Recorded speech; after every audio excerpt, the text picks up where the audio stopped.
கர்த்தருடைய நாமத்திற்கு ஸ்தோத்திரம் உண்டாவதாக. இந்த நாளிலும் நாம் நம்முடைய தியானத்துக்கு ஆதாரமாக ஒரு வசனம் படிப்போம். கலாத்தியர் எழுதின நிருபம் 4ஆம் அதிகாரம் 1 முதல் 4 வசனங்கள். இன்னும் நான் சொல்கிறது என்னவெனில், சுதந்திரவாளியானவன் எல்லாவற்றிற்கும் எஜமானாய் இருந்தும் அவன் சிறு பிள்ளையாய் இருக்கும் காலமாகவும் அவனுக்கும் அடிமையானவனுக்கும் வித்தியாசம் இல்லை. தகப்பன் குறித்த காலம் வரைக்கும் அவன் காரியக்காரருக்கும் வீட்டு விசாரணைக்காரருக்கும் கீழ்பட்டிருக்கிறான். இப்படியே நாமும் சிறு பிள்ளைகளாய் இருந்த காலத்தை உலகத்தின் வழிபாடுகளுக்கு அடிமைப்பட்டவர்களாய் இருந்தோம். நாம் புத்திர சுவாகத்தை அடையும்படி நியாயப்பிரமாணத்திற்கு கீழ்ப்பட்டவர்களை மீட்டுக் கொள்ளத்தக்கதாக காலம் நிறைவேறின போது ஸ்திரீயின் இடத்தில் பிறந்தவரும் நியாயப்பிரமாணத்திற்கு கீழானவருமாகிய தம்முடைய குமாரனை தேவன் அனுப்பினார். அடுத்த வசனம். மேலும் நீங்கள் புத்திரராய் இருக்கிறபடியினால் அப்பா பிதாவே என்று கூப்பிடத்தக்கதாக தேவன் தமது குமாரனுடைய ஆவியை உங்கள் இருதயங்களில் அனுப்பினார். 4ஆம் வசனம் என்ன சொல்லுன்னா, நாம் புத்திர சுவீகாரத்தை அடையும்படி நியாயப்பிரமாணத்திற்கு கீழ்ப்பட்டவர்களை மீட்டு கொள்ளத்தக்கதாக காலம் நிறைவேறின போது ஸ்திரீயினிடத்தில் பிறந்தவரும் நியாயப்பிரமாணத்திற்கு கீழானவருமாகிய தம்முடைய குமாரனை தேவன் அனுப்பினார். மேலும் நீங்கள் புத்திரராய் இருக்கிறபடியினால் அப்பா பிதாவே என்று கூப்பிடத்தக்கதாக தேவன் தமது குமாரனுடைய ஆவியை உங்கள் இருதயங்களில் அனுப்பினார். அடுத்த வசனம். ஆகையால் இனி நீ அடிமையாயிராமல் புத்திரனாய் இருக்கிறாய். நீ புத்திரனே ஆனால் கிறிஸ்து மூலமாய் தேவனுடைய சுதந்திரனாயும் இருக்கிறாய். அப்போ 4வது வசனம் என்ன சொல்லுதுன்னா, நாம் புத்திர சுவீகாரத்தை அடையும்படி அப்படின்னு சொல்லுது.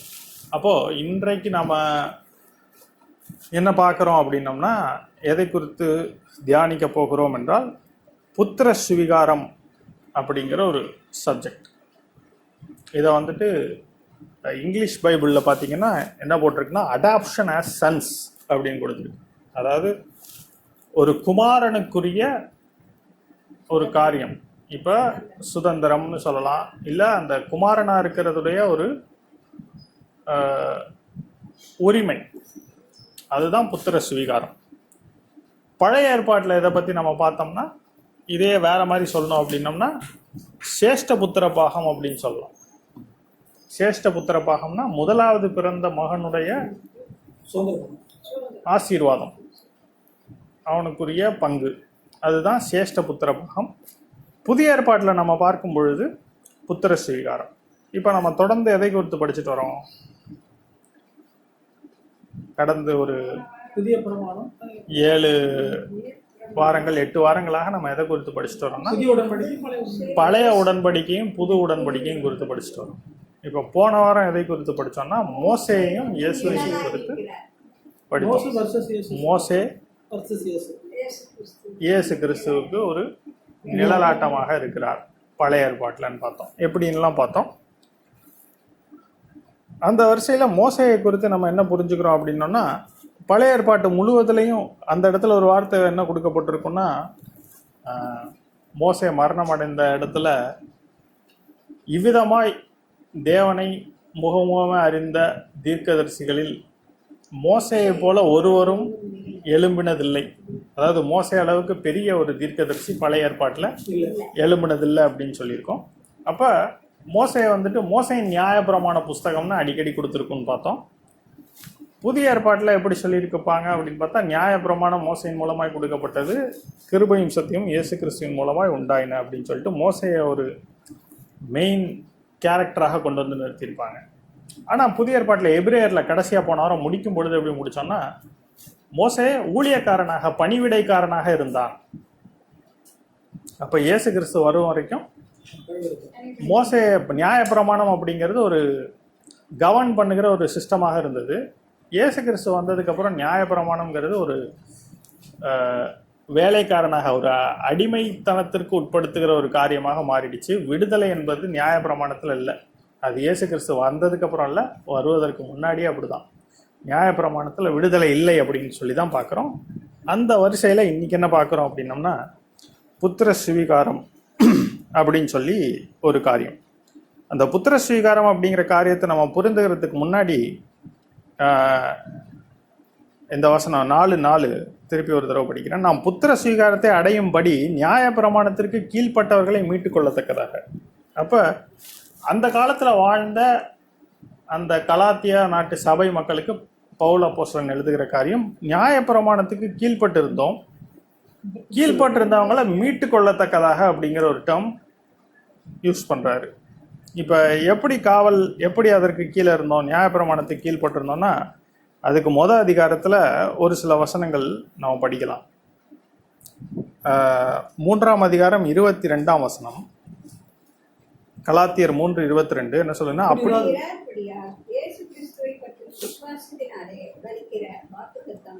விசுவாசம் உள்ளவர்களுக்கு அளிக்கப்படும்படியே வேதம் எல்லாரையும் ஏகமாய் பாவத்தின் கீழ் அடைத்து போட்டது. அப்ப என்னன்னா, கிறிஸ்துவை பற்றும் விசுவாசத்தினாலே பலிக்கிற வாக்கு தத்தம். அப்ப கிறிஸ்துவை பற்றுகிற விசுவாசத்தினாலே உண்டாகும் நீதி. இப்ப இந்த பிரசங்கத்திலே என்னன்னா, விசுவாசத்தினால உண்டாகும் நீதிங்கிறது தான் நம்மளோட ஸ்டார்டிங் சப்ஜெக்டா இருந்தது. அப்போ அந்த நீதி எல்லாருக்கும் வரணும் அப்படின்னா என்னன்னா, ஃபர்ஸ்ட் எல்லாருமே பாவிகளாக இருக்கணும். அப்போதான் விசுவாசிக்கிறவங்க எல்லாருக்கும் நீதி கிடைக்கும். அப்போ வேதம் என்ன பண்ணிடுச்சா, நியாயப்பிரமாணம்ங்கிற ஒரு காரியத்தை வைத்து எல்லாரையும் பாவிகள்னு சொல்லி ஜட்ஜ் பண்ணிடுச்சு. அடுத்த வசனம், விசுவாசம் வருகிறதற்கு முன்னே வெளிப்பட போகிற விசுவாசத்திற்கு ஏதுவாக நாம் அடைபட்டவர்களாய் நியாயப்பிரமாணத்தின் கீழ் காவல் பண்ணப்பட்டிருந்தோம். நியாயப்பிரமாணத்தின் கீழ் காவல் பண்ணப்பட்டிருந்தோம் அப்படின்னு சொல்றாங்க. அப்ப குறிப்பிட்ட டைம் வர்றதற்கு முன்பாக, அது வருகிற வரைக்கும் நியாயப்பிரமாணத்திற்கு கீழாக எல்லாமே இருந்தாங்க. அடுத்த வசனம் என்ன சொல்லுதுன்னா, நியாயப்பிரமாணத்திற்கு வழி நடத்துகிற உபாத்தியா இருந்தது. உபாத்தினா இட்ஸ் லெஸ் பவர்ஃபுல். அப்போ ஒரு மோர் பவர்ஃபுல் அத்தாரிட்டி கிட்ட நடத்துகிற ஒரு காரியமாக இருந்தது. ஆனால் நியாயப்பிரமாணம் என்னன்னா, அடிமைப்படுத்தி தான் வச்சிருந்தது. நியாயப்பிரமாணம் முழுமையாக்கல எதையும். நியாயப்பிரமாணம் எதையும் பரிபூர்ணப்படுத்தவில்லைங்கிறத நம்ம எபிரேயர்கிட்டலாம் நம்ம இவ்வளோ நாள் படித்தோம், இவ்வளோ நாள் நம்ம கற்றுக்கிட்டோம். அப்போது கலாத்தியர் 4:4 என்ன சொல்கிறாங்கன்னா, நாம் புத்திர சுவீகாரத்தை அடையும்படி நியாயப்பிரமாணத்திற்கு கீழ்ப்பட்டவர்களை மீட்டுக் கொள்ளத்தக்கதாக காலம் நிறைவேறின போது ஸ்திரீனிடத்தில் பிறந்தவரும் நியாயப்பிரமாணத்திற்கு கீழானவருமாகிய தம்முடைய குமாரனை தேவன் அனுப்பினார். அப்போது இந்த நியாயப்பிரமாணத்துக்கு கீழே இருந்தவங்களெல்லாம் மீட்டு கொள்ள வேண்டும். மீட்டுக்கொண்டு திருப்பி என்ன ஆக்கணும் அப்படின்னா, எல்லாரையும் அடிமைகள் அப்படிங்கிற ஒரு நிலையிலிருந்து மீட்டு எல்லாரையும் புத்திரர்கள்னு ஒரு ஸ்தானத்துக்கு கொண்டு வரணும் அப்படிங்கிறதான் தேவனுடைய திட்டம். அப்போ நியாயப்பிரமாணத்தின் மூலமாக அடிமையாக இருந்தது. இதுக்கு தான் அடையாளமாக போன வாரம் என்ன பார்த்தோம், முடித்தப்போ மோசே பணிவிடைக்காரனாக இருந்தான். அப்போ நியாயப்பிரமாணமும் ஒரு ஊழியக்காரன் லெவல் தான் கொடுத்துருந்தது. அதில் புத்திர சுவீகாரம் அப்படிங்கிற ஒரு விஷயம் சொல்லப்படலை. அதாவது தேவனுக்கு புத்திரராக இருக்கிறீர்கள் அப்படிங்கிற ஒரு விஷயம் சொல்லப்படவே இல்லை. ஆனால் இப்போ பார்த்தோம்னா நம்மளுக்கு புத்திர சுவீகாரம் கிடைச்சிருக்கு. அதுதான் சொல்கிறேன், காலம் நிறைவேறின பொழுது. அப்படின்னா அந்த காலம் வந்த பொழுது ஸ்திரீனிடத்தில் பிறந்தவரும் நியாயப்பிரமாணத்திற்கு கீழானவருமாகிய தம்முடைய குமாரனை தேவன் அனுப்பினார்.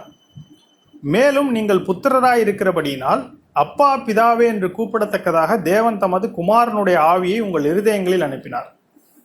அப்போ என்ன சொல்லிட்டாரு, நீங்கள் புத்திரராய் இருக்கிறபடியினால். அப்ப என்ன ஸ்டேட்டஸ் வந்துருச்சு, நமக்கு பிள்ளைகள்ங்கிற ஸ்டேட்டஸ் வந்துருச்சு. இப்ப நம்ம நோலாங்கர், இதுக்கு மேல என்ன இல்லை.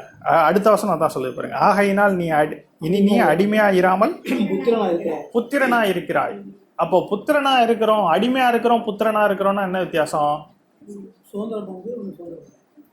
அடிமைக்கு என்ன இல்லை, சுதந்திரம், ரைட்ஸ் கிடையாது. புத்திரனுக்கு ரைட்ஸ் இருக்குது, உரிமை இருக்குது. அடிமைக்கு உரிமை கிடையாது. ஒரு வேலை செய்யறவனுக்கு அந்த வேலை பார்க்கறதுக்கு ஒரு சம்பளம் தான் கிடைக்குமே தவிர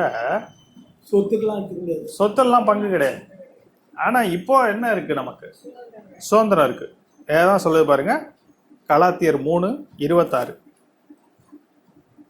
நீங்கள் எல்லாரும்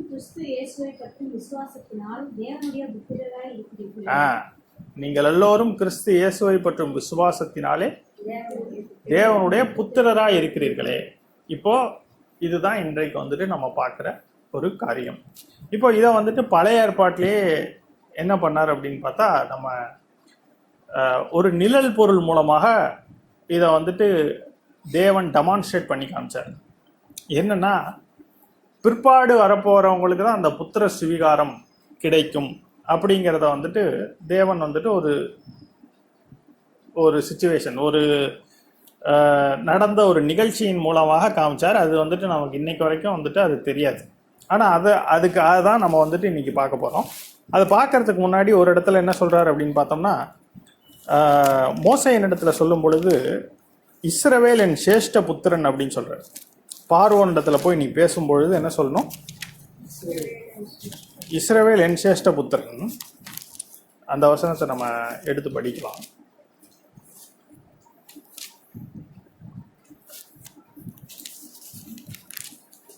யாத்ராகமம்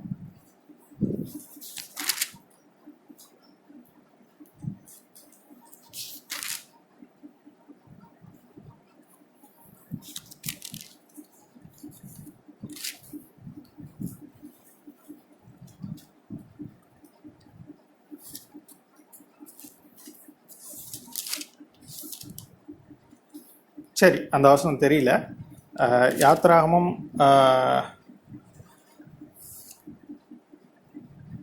ஒரு இடத்துல விடுதலை செய்யாமல் இருக்கும் பொழுது அந்த இடத்துல சொல்லுவார், பார்வோன் இடத்துல போய் நீ என்ன சொல்லு, இஸ்ரவேல், அது ரெஃபர் பண்ணி நான் எடுத்து சொல்கிறேன். என்ன சொல்லுவேன்னா, நீ வந்துட்டு நீ பார்வோன் இடத்துல போய் என்ன சொல்லணும்னா, இஸ்ரவேல் என் சேஷ்ட புத்திரன், நீ என் சேஷ்ட புத்திரனை போக விடாய என்றால் நான் உன் சேஷ்ட புத்திரனை சங்கரிப்பேன் அப்படின்னு சொல்லுவார். அப்போ அதே மாதிரி என்ன நடக்கும்னா, பஸ்காவுடைய நிகழ்ச்சியில் என்ன நடக்கும்? முதல் பேரானவர்கள் எல்லாரையும் என்ன பண்ணுவார்? எகிப்தில் இருந்த எல்லாரையும் அழிச்சிடுவார். ஸோ அந்த வசனத்தை தான் பார்க்குறேன், ஆனால் அது கிடைக்கல. அதை நான் எடுத்து சொல்கிறேன். இஸ்ரவேல் என் சேஷ்ட புத்திரன் அப்படின்னு சொல்லி ஒரு இடத்துல ஸ்பெசிஃபிக்காக சொல்லுவார். நீ பார்வோன் இடத்துல போய் சொல்லு அப்படின்னு சொல்லி. சரி, அது நான் அப்புறமா பார்க்கலாம். இந்த இருக்குது, எடுத்துட்டேன். யாத்ராகமம் 4:22. யாத்ராகமம் 4:22 படிக்கிறேன். அப்பொழுது நீ பார்வோனோட சொல்ல வேண்டியது என்னவென்றால், இஸ்ரவேல் என்னுடைய குமாரன், என் சேஷ்ட புத்திரன். அப்போ எப்படி சொல்றாரு பாருங்க, இஸ்ரவேல் என்னுடைய குமாரன், என் சேஷ்ட புத்திரன். அப்போ முழு ஜனங்களையும் ஒருத்தர் மாதிரி வச்சு சொல்றாரு. இஸ்ரவேல் என்னுடைய குமாரன், என் சேஷ்ட புத்திரன், எனக்கு ஆராதனை செய்யும்படி என் குமாரனை அனுப்பிவிடு என்று கட்டளையிடுகிறேன். அவனை விடமாட்டேன் என்பாயாகில் நான் உன்னுடைய குமாரனை உன் சேஷ்ட புத்திரனை சங்கரிப்பேன் என்று கர்த்தர் சொன்னார் என்று சொல் என்றார். அப்போ தெளிவா சொல்றாரு. இப்போ ஆரம்பத்திலேயே இதுதான் பிளான், இது நடக்கும், நீ வந்துட்டு விடலைன்னா இதை கண்டிப்பா செய்வேன் அப்படின்னு சொல்றாரு. ஆனா அதுக்கப்புறம் தான் வாதைகள்லாம் வருது. ஆனா கடைசியா பார்வோனுடைய இருதயத்தை கடினப்படுத்தினார் ஆண்டவர். கடைசியில அவர் சொன்னபடி என்ன பண்ணிட்டாரு? எகிப்தியன் சேஷ்ட புத்திரனை சங்கரிச்சிட்டார். இஸ்ரவேல் இந்த சேஷ்ட புத்திரனுக்கு பதிலாக அந்த சேஷ்ட புத்திரனை சங்கரிச்சு தான் இவங்களை விடுதலை பண்ணார். அப்ப இஸ்ரவேல்ங்கிறது யாரோட பேரு? இந்த இடத்துல யாரோட பேரை மாத்தினார் இஸ்ரவேல்னு? யாக்கோபுடைய பேர் தான் மாத்தினார். அப்ப யாக்கோபுடைய வாழ்க்கையில நடந்த ஒரு சம்பவம், அந்த சம்பவத்தை வச்சுதான் நம்ம வந்துட்டு இன்னைக்கு என்ன பார்க்க போறோம்னா, இந்த புத்திர ஸ்வீகாரம் அப்படிங்கிற ஒரு விஷயத்த நம்ம புரிஞ்சுக்க போறோம். அப்ப யாக்கோபுடைய வாழ்க்கையில என்னென்ன சம்பவங்கள் நடந்தது? அப்ப யாக்கோபு வந்துட்டு நம்ம எல்லாரும் என்னன்னு சொல்லுவோம்? முதல்ல எத்தன்னு சொல்லுவோம். ஏன் எத்தன்னு சொல்றோம்? யாக்கோப சுதந்திர பாகத்தை வாங்கிக்கிட்டார். அப்போ யாக்கோபு ஏமாத்தி சுதந்திர பாகத்தை வாங்கிட்டாரு. அது யார் சொல்றது அப்படின்னு சொல்லி பார்த்தோம்னா, அதை வந்துட்டு சொல்றது ஏசா சொல்லுவார். அதாவது அவன் யாக்கோபு எனப்படுவது, அவன் பெயர் யாக்கோபு எனப்படுவது சரியல்லவா அப்படின்னு சொல்லி சொல்றாரு. அப்போ அவன் எத்தனை அல்லவா அப்படின்னு சொல்லி பைபிளில் வந்துட்டு சொல்றோம். ஆனா அது வந்துட்டு பார்த்தோம்னா, அது வந்துட்டு யாக்கோபு தந்திரமா அந்த இடத்துல வாங்கிக்கிட்ட மாதிரி நமக்கு தெரிஞ்சாலும் அது யாருடைய திட்டமா இருந்தது? அது வந்துட்டு யாக்கோபுடைய ஒரு பிளான் மாதிரி நமக்கு தரலாம். ரெபேக்கால் கூட அதை பிளான் போட்டு எக்ஸிக்யூட் பண்ணி கொடுத்த மாதிரி தோணலாம் நமக்கு. ஆனாலும் அது வந்துட்டு யாரோட பிளான்ங்கிறத வந்துட்டு நம்ம அது ஆரம்பத்திலே யாருக்கு போகணுங்கிறது யாரோட திட்டம்னு நம்ம பார்த்தோம்னா அது தேவனுடைய திட்டம். இதை பற்றி புதிய ஏற்பாட்டில் வந்துட்டு எழுதுறாரு பாருங்க. இப்போ பழைய ஏற்பாட்டில் சொல்லப்பட்டவர்கள்லாம் எப்படி இருக்குன்னு நம்ம பார்த்தோம். வருங்காரியங்களுக்கு நிழலாக இருக்கிறது. அப்போ அதுக்கான ஒரு சில வசனங்களை படிக்கலாம் பாருங்க. எபிரேயர் 10ஆம் அதிகாரம் 1ஆம் வசனம். எபிரேயர் 10:1. இப்படியேக்க நியாயப்பிரமாணமானது வரப்போகிற நன்மைகளின் பொருளாகிறார்கள் அவைகளின் நிழலாய் மாத்திரம் இருக்கிறபடியா. போதும். அப்ப நியாயப்பிரமாணம், அப்ப பழைய ஏற்பாடு அது என்னது? வரப்போகிற நன்மைகளின் பொருள் அல்ல, நிழல். சரி, அதே மாதிரி இன்னொரு வசனம் கொலோசையர் 2ஆம் அதிகாரம் 17ஆம் வசனம். அவைகள் வருங்காரியங்களுக்கு நிழலாயிருக்கிறது, அவைகளின் பொருள் கிறிஸ்துவை பற்றினது. அப்ப பழைய ஏற்பாட்டில் நடந்த எல்லா சம்பவங்களும் என்னவா? நிழல். வருங்காரியங்களுக்கு நிழல். கொலோசையர் 2:17. வருங்காரியங்களுக்கு நிழல். பொருள் யாரை பற்றியது? கிறிஸ்துவை பற்றியது அப்படின்னு சொல்றார். அப்ப யாக்கோபு போய் தகப்பனுடைய அந்த ஆசீர்வாதங்களை பெற்றுக்கொண்டதில் ஒரு நிழலாட்டம் இருக்குது, ஒரு வருங்காரியத்தை பற்றின குறிப்பு இருக்குது. அதுதான் என்னன்னு பார்க்க போகிறோம். அதை பார்க்கறதுக்கு முன்னாடி இப்போ இது வந்துட்டு தேவனுடைய திட்டம் அப்படிங்கிறத நம்ம தெரிஞ்சுக்கலாம். என்னன்னா ரோமர் 9ஆம் அதிகாரம் 10ஆம் வசனம் இதை குறித்து ஸ்பெசிஃபிக்காக எழுது. பார்க்கலாம் பாருங்க. ரோமர் 9:10. 9ஆம் அதிகாரம் 10ஆம் வசனம். இதுவும் அல்லாமல் நம்முடைய பிதாவாகிய ஈசாக்கு என்னும் ஒருவனாலே ரெபெக்காள் கர்ப்பவதியான போது பிள்ளைகள் இன்னும் பிறவாமலும் நல்வினை தீவினை ஒன்றும் செய்யாமலும் இருக்கையில் தேவனுடைய தெரிந்து கொள்வதின் படி இருக்கிற அவருடைய தீர்மானம் கிரியையினாலே நியமிக்காமல் அழைக்கிறவராலே நிலைநிற்கும்படி படித்து மூத்தவன் இளையவனுக்கு ஊழியம் செய்வான் என்று அவருடனே சொல்லப்பட்டது. அப்படியே யாக்கோபை சிநேகித்து ஏசாவை வெறுத்தேன் என்றும் எழுதியிருக்கிறது. சரி, யாக்கோபை சிநேகித்து ஏசாவை வெறுத்தேன் அப்படின்னு எங்க எழுதியிருக்குதுன்னு பார்த்தீங்கன்னா படிக்க வேணாம். மல்கியா 1ஆம் அதிகாரத்தில் எழுதியிருக்கு. மல்கியா 1ஆம் அதிகாரம் 1ஆம் வசனத்தில் இருக்கு. ஆனால் இதில் நம்ம பார்க்க வேண்டிய முக்கியமான விஷயம் என்னன்னா 11ஆவது வசனம் தான். என்ன சொல்லியிருக்காரு? பிள்ளைகள் இன்னும் பிறவாமலும் நல்வினை தீவினை ஒன்றும் செய்யாமலும் இருக்கையில் தேவனுடைய தெரிந்து கொள்ளுதலின்படி இருக்கிற அவருடைய தீர்மானம் கிரியைகளினாலே நிலை நிற்காமல் அழைக்கிறவராலே நிலை நிற்கும்படிக்கு. அப்ப என்ன சொல்றாரு? பிள்ளைங்க ஒன்றும் செய்யலை, இன்னும் நல்லது தீவினை எதுவும் தெரிஞ்சுக்கல, வயிற்றுக்குள்ளதான் இருக்கிறாங்க. அப்படி வயிற்றுக்குள்ள இருக்கும் பொழுதே ரெபேக்காள் போய் கேட்கும் பொழுது என்ன சொல்லிட்டாங்க? உன் வயிற்றிலிருந்து 2 ஜாதி உருவாகும், மூத்தவன் இளையவனை சேவிப்பான் அப்படின்னு அவளுக்கு சொல்லப்பட்டது. மூத்தவன் இளையவனுக்கு ஊழியம் செய்வான் என்று அவளுடனே சொல்லப்பட்டது. அப்ப என்ன? தேவனுடைய தீர்மானம் மூத்தவன் பேர்ல போல இளையவன் பேர்ல வந்திருக்கு. ஏன் அப்படி வந்தது? அதுதான் நம்ம வந்துட்டு கடந்த வாரங்கள்ல பார்த்தோம். ஏன் மூத்தவனுக்கு போகாம இளையவனுக்கு போனது ஆசீர்வாதங்கள் அப்படின்னு சொல்லி. இன்றைக்கு நம்ம வந்துட்டு என்ன பண்ண போறோம், அதை பத்தி கொஞ்சம் தியானிக்க போறோம். அதை பார்க்கறதுக்கு முன்பாக பழைய ஏற்பாட்டில் நிழல் பொருளாக ஒரு சில காரியங்களை ஏற்கனவே நம்ம ஒரு சில காரியங்கள் இருக்குது. முதலாவது ஆபிரகாம் கூப்பிட்டு ஆண்டவர் என்ன சொன்னார்னா, உன் குமாரனாகிய ஈசாக்கை பலியிடு அப்படின்னு சொன்னார். அப்போ அதுல என்ன நிழல் பொருள் இருக்க முடியும்? யோசிச்சு பாருங்க. நீங்க யோசிச்சு ஏதாச்சும் ஆன்சர் சொல்லுங்க. பிற்பாடு இயேசு கிறிஸ்துவ பலியிடுவது. அப்ப ஆபிரகாம் வந்துட்டு யாருக்கு அடையாளமா இருந்தாரு? கரெக்ட். ஆபிரகாம் வந்துட்டு அப்ப பிதாவாகிய தேவனுக்கே அடையாளம். ஏன்னா உன் குமாரனை பலியிடு அப்படின்னு சொல்லி. ஏன் அப்படி சொல்றாரு அப்படின்னு பார்த்தா ஆதியாகமம் 22:2 என்ன சொல்றாரு பாருங்க. அப்பொழுது அவர் உன் புத்திரனும் உன் ஏகசுதனும் உன் நேசகுமாரனுமாகிய, எப்படி சொல்றாரு பாருங்க, உன் புத்திரனும் உன் ஏகசுதனும்னா ஒரே பேரான குமாரன். தேவன் தம்முடைய ஒரே பேரான குமாரனை விசுவாசிக்கிறவன் எவனும். அப்போ உன் ஏகசுதனும் உன் நேசகுமாரனுமாகிய ஈசாக்கை நீ இப்பொழுது அழைத்து கொண்டு மோரியா தேசத்துக்கு போய் அங்கே நான் உனக்கு குறிக்கும் மலைகள் ஒன்றின் மேல் அவனை தகன பலியாக பலியிடு அப்படின்னு சொல்றாரு. அப்போ அடுத்தது அதிலே 6வது வசனம் பாருங்க.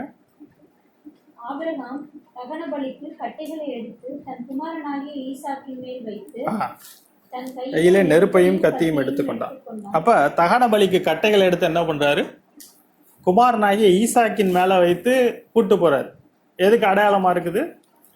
இயேசு கிறிஸ்து சிலுவையை சுமந்து கொண்டு போனார். அப்போ அதே மாதிரி என்ன பண்றாரு? பிதாவாகிய தேவன் இயேசு கிறிஸ்துவை ஒப்பு கொடுப்பார் அப்படிங்கிறதுக்கு அடையாளமாக ஆபிரகாம் என்ன பண்றாரு? குமாரனாகிய ஈசாக்கின் மேல கட்டைகளை வைத்து அழைச்சிட்டு போறாரு. பலியிட போகும் பொழுது தடுத்து நிறுத்தி யாருக்கு பதிலாக ஒரு ஆட்டுக்குட்டியை கொடுத்து திருப்பி கூட்டு வந்துடுறாரு. தெரிஞ்சதுதான். இதை தான் எபிரேயரோட ஆசிரியர் என்ன சொல்றாரு? மரித்தோரிலிருந்து பாவனையாக அவனை திரும்ப பெற்றுக்கொண்டான்.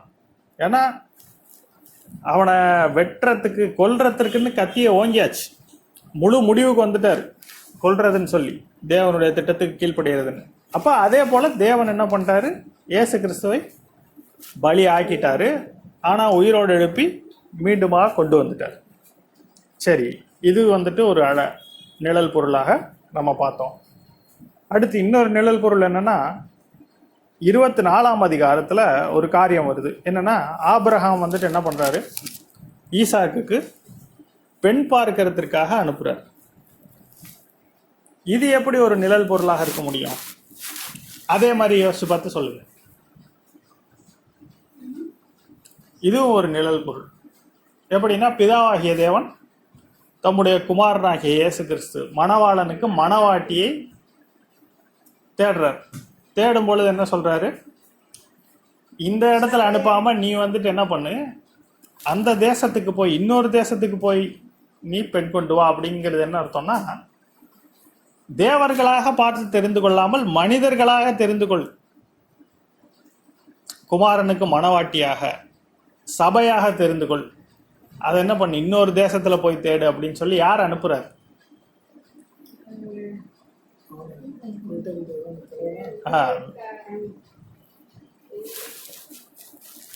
இந்த இடத்துல பேர் இருக்காது, ஆனா அந்த பேரு முன்னாடி வந்திருக்கும். 24:2 அப்பொழுது ஆபிரகாம் தன் வீட்டில் உள்ளவர்களில் வயதில் மூத்தவனும் தனக்கு உண்டான எல்லாவற்றுக்கும் அதிகாரியுமாகிய தன் ஊழியக்காரனை நோக்கி. அப்ப எல்லாவற்றுக்கும் அதிகாரியுமாகிய தன் ஊழியக்காரனை நோக்கினா யாரை அனுப்புறார் அப்படின்னு பாத்தீங்கன்னா, அந்த இடத்துல எலயாசாரை அனுப்புறார். எலயாசாருங்கிற பேருக்கு ஹெல்பர், உதவியாளர் அப்படின்னு அர்த்தம். அப்போ நம்ம எப்படி புரிஞ்சுக்கலாம் அதை? யார் அனுப்புறாரு?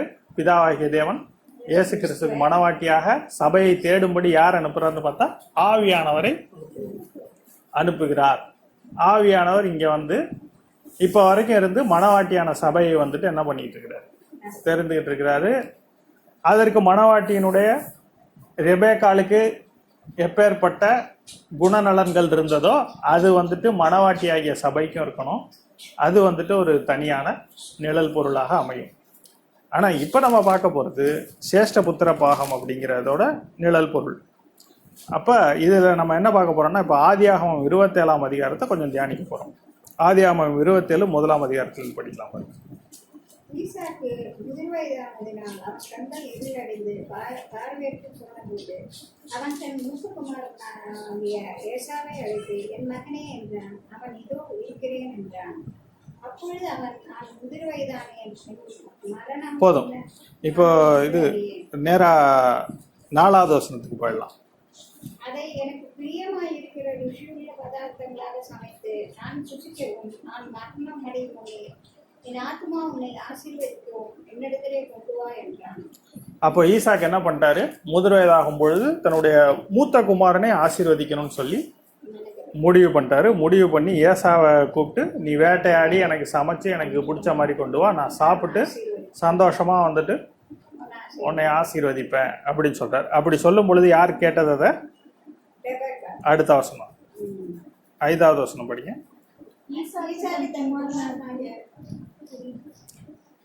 ஈசாக்கு தன் குமாரனாகிய ஏசாவோட பேசுகையில் ரெபெக்காள் கேட்டுக் கொண்டு வந்தார். ஏசா வேட்டையாடி கொண்டு வரும்படி வனத்திற்கு போனான். அப்பொழுது ரெபெக்காள் தன் குமாரனாகிய யாக்கோபை நோக்கி, உன் தகப்பனும் சகோதரனாகிய ஏசாவை அழைத்து, நான் புசித்து எனக்கு மரணம் வரும் முன்னே கர்த்தரை முன்னிட்டு உன்னை ஆசீர்வதிக்கும்படி நீ எனக்காக வேட்டையாடி அதை எனக்கு ருசியுள்ள பதார்த்தங்களாக சமைத்து கொண்டு வா என்று சொல்ல கேட்டேன். போதும். இப்போ நமக்கு தெரிஞ்சது தான். ரெபேக்காள் என்ன பண்ணுறான்னா, யாக்கோபுக்கு ஒரு ஐடியா கொடுக்குறான். நான் என்ன பண்ணுறேன், நான் வந்துட்டு சமைச்சு தரேன், அவன் தகப்பனுக்கு பிரியமானபடி சமைப்பேன், நீ என்ன பண்ணு, நீ போய் வாங்கிக்கோ அப்படிங்கும் பொழுது இந்த இடத்துல யாக்கோபு வந்துட்டு ஒரு பாயிண்ட் கேட்குறாரு. அதுக்கு 11வது வசனம். அதற்கு யாக்கோபு தன் தாயாகிய ரெபேக்காளை நோக்கி, என் சகோதரனாகிய ஏசா ரோமம் மிகுந்தவன், நான் ரோமம் இல்லாதவன். ஒருவேளை என் தகப்பன் என்னை தடவி பார்ப்பார், அப்பொழுது நான் அவருக்கு எத்தனாய் காணப்பட்டு என்மேல் ஆசீர்வாதத்தை அல்ல சாபத்தை வரப்பண்ணி கொள்ளுவேனே என்றான். இதுக்கு ரெபேக்காள் என்ன சொல்றாங்க, அதற்கு அவன் தாய், என் மகனை உன்மேல் வரும் சாபம் என்மேல் வரட்டும், என் சொல்லை மாத்திரம் கேட்டு நீ போய் அவர்களை என்னிடத்தில் கொண்டு வா என்றான். அப்போ என்னன்னா என்ன சொல்றா ரெபேக்காள், ஓ மேலே வர்ற சாபம் ஏன் மேலே வரட்டும், நீ என்ன பண்ணு, என் சொல்லை மாத்திரம் நீ கேட்டு அவைகளை என்னிடத்தில் கொண்டு வா என்றான். அப்போ போய் திருப்பி அவர் கொண்டாடுறாரு. கொண்டு வந்தது என்ன பண்றாங்க பாருங்க, 16வது வசனம் படி. வெள்ளாட்டுக்குட்டிகளின் தோலை அவன் கைகளிலேயும் ரோமம் இல்லாத அவன் கழுத்திலேயும் போட்டு தான் சமைத்த ருசியுள்ள பதார்த்தங்களையும் அப்பங்களையும் தன் குமாரனாகிய யாக்கோபின் கையிலே கொடுத்தார். சரி, கொடுத்தார். இப்போ என்ன நடக்குது, போட்டு கொடுத்தாச்சு, சமைச்சு கொடுத்து அதே மாதிரி வெள்ளாட்டு குட்டிகளுடைய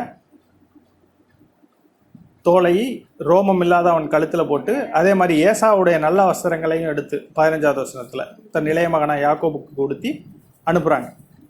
அனுப்பும் பொழுது நேராக போய் இப்போ வந்துட்டு அடுத்தது யாக்கோபு போகிறாரு. யாக்கோபு ஃபஸ்ட்டு போனதையும் என்ன பண்ணுறாரு, 18வது வசனம். அவன் தன் தகப்பனிடத்தில் வந்து, என் தகப்பனே என்றான். அதற்கு அவன், இதோ இருக்கிறேன், நீ யார் என் மகனே என்றான். அப்பொழுது யாக்கோபு தன் தகப்பனை நோக்கி, நான் உன் மூத்த மகனாகிய ஏசா, நீர் எனக்கு சொன்னபடியே செய்தேன். உம்முடைய ஆத்மா என்னை ஆசீர்வதிக்கும்படி நீர் எழுந்து உட்கார்ந்து நான் வேட்டையாடி கொண்டு வந்தது குஷியும் என்றான். அப்போ அடுத்த வசனம் அதாவது போய் அதே மாதிரி சொல்றாரு, அவங்க அம்மா சொல்லி கொடுத்த மாதிரியே. அப்போ ஈசாக்குக்கு ஒரு டவுட் வருது, என்னன்னா இவ்வளோ சீக்கிரமாக எப்படி கிடைச்சது அப்படின்னு சொன்னதையும் யாக்கோபு என்ன சொல்றாரு, ஆண்டவர் மேலேயே பழிய போட்டுறாரு. தேவனாகிய கர்த்தர் எனக்கு சீக்கிரமாய் நேரிட பண்ணினார். சரி, ரைட்டு. அடுத்தது அதே மாதிரி திருப்பி 21ஆம் வசனத்தில், நீ குமாரனாகிய ஏசாதானோ அல்லவோ என்று நான் உன்னை தடவி பார்க்கும்படி கிட்டவா. அப்போ யாக்கோபு ஃபஸ்ட்டு டவுட் படுறது கரெக்டாக வருது. அதாவது என் சகோதரனுக்கு சரீரத்தில் ரோமம் அதிகமாக இருக்கும், எனக்கு முடி அவ்வளோவா இருக்காது, அதனால் கண்டுபிடிச்சிருவாரு. அதே மாதிரி தடவி பார்க்குறாரு. தடவி பார்க்கும் பொழுது ஏன் வந்துட்டு அவருக்கு தெரியல, ஏன் தெரியலன்னா கண்ணு தெரியலங்கிறத விட அந்த வெள்ளாட்டு குட்டி அந்த தோலை வந்துட்டு மேலே போட்டிருக்காங்க, அதனால அது வந்துட்டு முடி இருக்கிற மாதிரி தெரியுது. தெரிந்தவொன்னு என்ன பண்ணிட்டாரு, திருப்பியும் கேட்குறாரு 24ஆம் வசனத்தில், நீ என் குமாரனாகிய ஏசாதான் என்றான். அதற்கு அவன் நான் தான் என்றான். அப்போ என்னன்னா, உடனே என் குமாரனே நீ வேட்டையாடி கொண்டதை நான் புசித்து என் ஆத்துமா உன்னை ஆசீர்வதிக்கும்படி அதை என் கிட்ட கொண்டு வா என்றான். 25ஆம் வசனம். அப்போது 27ஆம் வசனம், அவன் கிட்ட போய் அவனை முத்தம் செய்தான். அப்பொழுது அவனுடைய வஸ்திரங்களின் வாசனை மோந்து, இதோ என் குமாரனுடைய வாசனை கர்த்தர் ஆசீர்வதித்த வயல்வெளியின் வாசனை போல் இருக்கிறேன்னு சொல்லிட்டு 28ஆம் வசனத்துலேருந்து அவருக்கு வந்துட்டு முதன்மையான ஆசீர்வாதங்கள் எல்லாவற்றையும் அவனுக்கு கொடுத்துட்றாரு. யாருக்கு, யாக்கோபு. தேவன் உனக்கு வானத்து பணியும் பூமியின் கொழுமையும் கொடுத்து மிகுந்த தானியத்தையும் திராட்சை ரசத்தையும் தந்தருளுவாராக. ஜனங்கள் உன்னை சேவிக்கவும் ஜாதிகள் உன்னை வணங்கவும் கடவர்கள். உன் சகோதரருக்கு எஜமானாய் இருப்பாய். உன் தாயின் பிள்ளைகள் உன்னை வணங்குவார்கள். உன்னை சபிக்கிறவர்கள் சபிக்கப்பட்டவர்கள், உன்னை ஆசீர்வதிக்கிறவர்கள் ஆசீர்வதிக்கப்பட்டவர்களுமா இருப்பார்கள் என்று சொல்லி அவனை ஆசீர்வதித்தான். அப்போ என்ன ஆயிடுச்சு, சேஷ்டபுத்திர பாகத்தினுடைய முதற் பேரான ஆசீர்வாதங்கள் யாருக்கு போயிடுச்சு, யாக்கோபுக்கு, 2வது இருக்கிறவருக்கு போயிடுச்சு. அப்போ இதுல இருக்கிற மெயின் ஆசீர்வாதங்கள் வானத்து பனி, பூமியின் கொழுமை, தானியம், திராட்சை ரசம், இதெல்லாமே முதன்மையான ஆசீர்வாதங்களை கொடுத்தாச்சு. ஆனா ஏசா வந்துட்டு அவனும் என்ன பண்றாரு பாருங்க, 31ஆம் வசனத்துல, அவனும் ருசியுள்ள பதார்த்தங்களை சமைத்து தன் தகப்பனண்டைக்கு கொண்டு வந்து தகப்பனை நோக்கி, உம்முடைய ஆத்துமா என்னை ஆசீர்வதிக்கும்படி என் தகப்பனார் எழுந்திருந்து உம்முடைய குமாரனாகிய நான் வேட்டையாடி கொண்டு வந்து புசிப்பாராக என்றான். அப்பொழுது அவன் தகப்பனாகி ஈசாக்கு நீ யார் என்றான். அதற்கு அவன், நான் உமது மூத்த மகனாகி ஏசா என்றான். அப்போ என்ன நடக்குது? அப்போ திருப்பியும் வந்தது ஈசாக்கு பிரமித்து நடங்கி முதல்ல கொண்டு வந்து கொடுத்தானேன்னு தான். அப்போதான் ஏசாவுக்கு வந்துட்டு ஸ்ட்ரைக் ஆகுது. யாக்கோபு வந்து எல்லாத்தையும் வாங்கிக்கிட்டான்.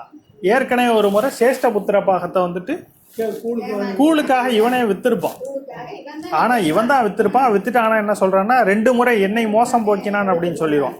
36ஆம் வசனம். அப்பொழுது அவன் பெயர் யாக்கோபு எனப்படுவது சரியல்லவா? இதோட 2 தரம் என்னை மோசம் போக்கினான். என்னை சிரேஷ்ட புத்திர பாகத்தை எடுத்துக்கொண்டான். இதோ இப்பொழுது என் ஆசீர்வாதத்தையும் வாங்கி கொண்டான் என்று சொல்லி நீர் எனக்கு ஒரு ஆசீர்வாதத்தையாயும் கைக்கவில்லையா என்றான். அதான் அப்போ என்னன்னா 35ஆம் வசனத்துல பாத்தீங்கன்னா, உன் சகோதரன் தந்திரமாய் வந்து உன்னுடைய ஆசீர்வாதத்தை பெற்றுக்கொண்டான்னு சொல்லிட்டு சொன்ன உடனே ஈசாக்கு வந்துட்டு ஏசா கிட்ட சொல்றாரு, அவன் வந்து ஏமாத்தி வாங்கிட்டு போயிட்டான்.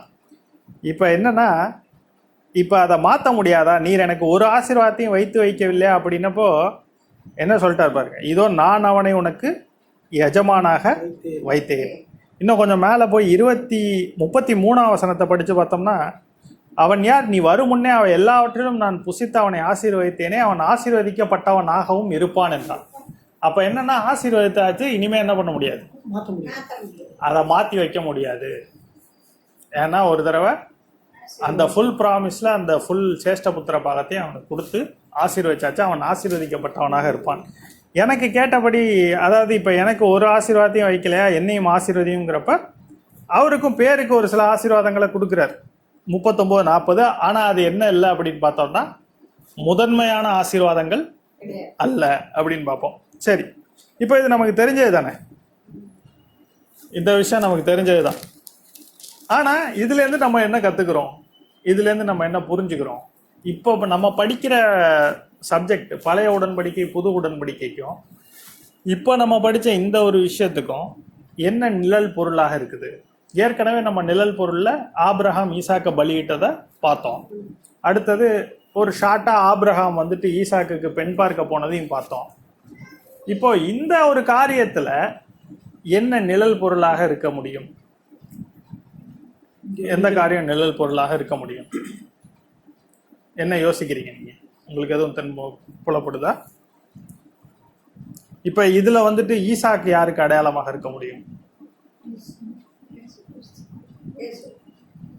அதுலதான் ஈசாக்கு இயேசு கிறிஸ்துக்கு அடையாளம். உடனே இதுலயும் இயேசு கிறிஸ்துக்கு அடையாளம் ஆயிட முடியுமானா அதே மாதிரி அப்படியே வராது. ஒவ்வொரு இடத்துல ஒவ்வொரு மாதிரி வரும். ஸோ இதில் என்ன இன்சிடென்ட் நடந்தது அப்படின்னு நம்ம வச்சு யோசிச்சு பார்த்தோம்னா தான் என்ன நிழல் பொருளாக இருக்க முடியும் அப்படிங்கிறத கண்டுபிடிக்க முடியும். இப்போ ஒருத்தருக்கு வர வேண்டிய ஆசீர்வாதம் தாண்டி போய் இன்னொருத்தருக்கு போகுது. அப்ப என்ன நடக்குது? இப்போ மக்களுக்கு போகுது. கரெக்டா சொல்ல போனா. சரி, இப்போ ஈசாக்கு அப்ப யாருக்கு அடையாளமாக இருக்கிறார் அப்படின்னு பார்த்தா, ஈசாக்கு பிதாவாகிய தேவனுக்கு அடையாளம். இந்த இடத்துல பிதாவாகிய தேவன் முதலாக ஆபிரகாமை தெரிந்து கொண்டு என்ன பண்ணிட்டார்? அவங்க மூலமா வர்ற சந்ததிக்கு முழுமையான ஆசீர்வாதத்தை வச்சுட்டார். அதற்கேற்ப என்ன பண்ணிட்டாரு? ஈசாக்கு ஏசாவை கூப்பிட்டு, நீ வேட்டையாடி வா, நான் உன்னை ஆசீர்வதிப்பேன் அப்படின்னு சொல்லிட்டார். ஆனா இப்ப குறுக்க வந்தது யாரு? ட்விஸ்ட் பண்ணது ரெபேக்காள். அப்ப ரெபேக்காள் வந்து என்ன பண்றாங்க? யாக்கோபுட்ட அட்வைஸ் பண்ணி, நீ போய் ஆசீர்வாதத்தை வாங்கிக்கோ அப்படின்னு சொல்றாங்க. இதுக்கு தான் ஒரு க்ளூ என்ன அப்படின்னா, அப்பதான் யாக்கோபு கேட்கிறாரு, நான் ரோமம், அதாவது ஏசா ரோமம் மிகுந்தவன், நான் ரோமம் இல்லாதவன். ஒருவேளை என் தகப்பன் என்னை தடவி பார்ப்பார், அப்பொழுது நான் அவருக்கு எத்தனாய் காணப்பட்டு என்மேல் ஆசீர்வாதத்தை எல்லாம் சாபத்தை வர பண்ணி கொள்ளுவேனே என்றான். அப்பதான் அவள் தாய், என் மகனே, உன்மேல் வரும் சாபம் என்மேல் வரட்டும் அப்படின்னு ரெபேக்கா சொல்றா. ஆனா நமக்காக சாபத்தை வாங்கினது யாரு? இயேசு கிறிஸ்து. அப்ப ரெபேக்காளுக்கு அடையாளம். ஏன்னா உன்மேல் வரும் சாபம் என்மேல் வரட்டும். இதுதான் படிக்கலாம் பாருங்க ஒரு வசனம். கலாத்தியர் 3:14, 3:13 நினைப்பேன். 13 கலாத்தியர். மரத்திலே தூக்கப்பட்ட எவனும் சபிக்கப்பட்டவன் என்று எழுதியிருக்கிறபடி கிறிஸ்து நமக்காக சாபமாகி நியாயப்பிரமாணத்தின் சாபத்திற்கு நம்மை நீங்களாக்கி மீட்டுக் கொண்டார். அப்போ ரெபேக்கால் என்ன சொன்னா, உன்மேல் வரும் சாபம் என்மேல் வரட்டும்னு சொன்னா, ஆனா இந்த இடத்துல என்ன எழுதியிருக்கு, மரத்திலே தூக்கப்பட்ட எவனும் சபிக்கப்பட்டவன் என்று எழுதியிருக்கிறபடி கிறிஸ்து நமக்காக சாபமாகி நியாயப்பிரமாணத்தோட சாபத்துக்கு நம்மை நீங்களாக்கி மீட்டு கொண்டாராம். ஏனென்றால் அடுத்த வசனம், ஆபிரகாமுக்கு உண்டான ஆசீர்வாதம் கிறிஸ்து இயேசுவினால் புறஜாதிகளுக்கு வரும்படியாகவும். அப்ப முதன்மையான ஆசீர்வாதங்கள் இஸ்ரவேல் புத்திரருக்குன்னு வைக்கப்பட்ட ஆசீர்வாதங்கள் புறஜாதியாருக்கு வரும்படியாகவும், ஆவியை குறித்து சொல்லப்பட்ட வாக்குத்தத்தத்தை நாம் விசுவாசத்தினாலே பெரும்படியாகவும் இப்படி ஆயிற்று. சரி, அப்ப ரெபேக்காள் இயேசு கிறிஸ்துக்கு அடையாளம், ஏசா இஸ்ரவேல் ஜனங்களுக்கு அடையாளம், யாக்கோபு புறஜாதியாராகிய நமக்கெல்லாம் அடையாளம். அப்ப கரெக்டா பிக்சர் செட் ஆயிடுச்சா? அடுத்த பாயிண்ட், எதை எடுத்து அவரோட கை மேல போடுறா? வெள்ளாட்டு குட்டிகளின் தோலை அவன் கைகளிலேயும் ரோமம் இல்லாத அவன் கழுத்திலையும் போட்டு. இதுதான் என்ன அப்படின்னா, உலகத்தின் பாவத்தை சுமந்து தீர்க்கிற தேவ ஆட்டுக்குட்டி. இப்ப என்ன பண்றாரு, பிதாவுக்கு முன்பாக நம்மை நிறுத்தும் பொழுது என்ன பண்றாரு, நம்மளுடைய சுயநீதியில அங்க போய் நிக்க முடியாது. அவருடைய ரத்தத்தை நம்ம மேல வச்சு, அவருடைய பலி, அவருடைய ரோமம், அவருடைய வஸ்திரம், அந்த நீதியின் வஸ்திரங்களை நமக்கு தரித்து என்ன பண்றாரு, பிதாவாகிய தேவன், அதாவது ஈசாக்கு இந்த இடத்துல நிழலா இருக்கிறாரா, நம்மளை வந்துட்டு கொண்டு போய் நிறுத்துறதுனால பிதாவாகிய தேவன் என்ன பண்ண மாட்டார், இஸ்ரவேல் புத்திரர் புறஜாதியார்னு பிரிச்சு பார்க்க மாட்டார். அதாவது ஃபர்ஸ்ட் பார்ன் பிளஸிங் யார் மூலமா வரும், நமக்கு இயேசு கிறிஸ்து மூலமாக முதன்மையான ஆசீர்வாதங்கள் யாருக்கு வரும், நமக்கு வரும். இதுக்கும் இதுல இருந்தே ஒரு வசனம் படிக்கலாம் பாருங்க, கலாத்தியர் 3:29. நீங்கள் கிறிஸ்தவனுடையவர்களானால் ஆபிரகாமின் சந்ததியராயும் வாக்குத்தத்தத்தின்படி சுதந்திரராயும் இருக்கிறீர்கள். அப்ப நீங்கள் கிறிஸ்துவனுடையவர்களானால் ஆபிரகாமின் சந்ததியாராயும் வாக்கு தத்தத்தின்படியே சுதந்திரராயும் இருக்கிறீர்கள்.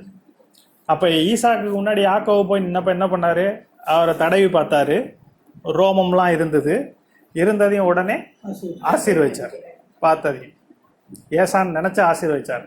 அப்போ அதே மாதிரி நம்மளையும் போய் இயேசு கிறிஸ்து பிதாவுக்கு முன்னாடி நிற்கும் பொழுது நம்முடைய நீதியை பார்த்தல்ல, இயேசு கிறிஸ்துவனுடைய நீதியை பார்த்து என்ன பண்ணுவார், நம்மளையும் ஆசீர்வதிப்பார். அப்படி ஆசீர்வதிக்கப்படுற ஆசீர்வாதம் முதற்பேரான ஆசீர்வாதங்களாக இருக்கும். ஈசாக்கு எப்படி முதன்மையான ஆசீர்வாதங்களை யாக்கோபுக்கு கொடுத்தாரோ, அதே போல அந்த சேஷ்ட புத்திரப்பாக ஆசீர்வாதம்ங்கிறது இயேசு கிறிஸ்து மூலமாக நமக்காக வரும். இதுதான் எழுதியிருக்கு கலாத்தியர், அதாவது கிறிஸ்துவின் மூலமாக.